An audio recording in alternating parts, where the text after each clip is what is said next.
Bonjour à tous. Aujourd'hui nous allons explorer le fascinant mythe de la Terre plate, une légende urbaine qui persiste dans l'imaginaire collectif concernant le Moyen-Âge européen.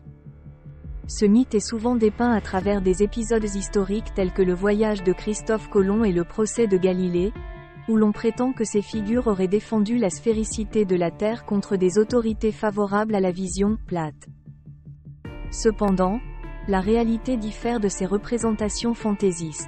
En réalité, la plupart des érudits médiévaux avaient déjà adopté la vision d'une Terre sphérique héritée des Grecs de l'Antiquité, contrairement à ce que prétendent certaines représentations artistiques.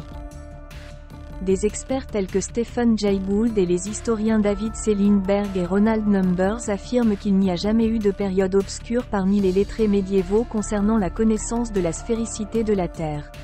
Au contraire, la majorité d'entre eux acceptaient cela comme un résultat acquis de la cosmologie. Le mythe de la Terre plate prend son essor entre 1870 et 1920, période marquée par des débats idéologiques liés à la théorie de l'évolution.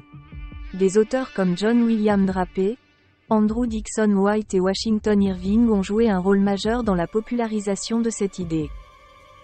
Jeffrey Burton Russell, dans son ouvrage « Inventing the Flat Earth », explique comment ce mythe était destiné à ridiculiser les idées prémodernes et le créationnisme.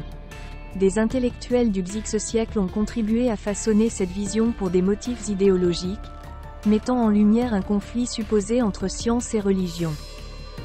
Au cours du XIe siècle, marqué par des tensions entre science et religion, des récits historiques inexacts, tels que ceux de Draper et White, ont renforcé l'idée d'une croyance médiévale en une Terre plate.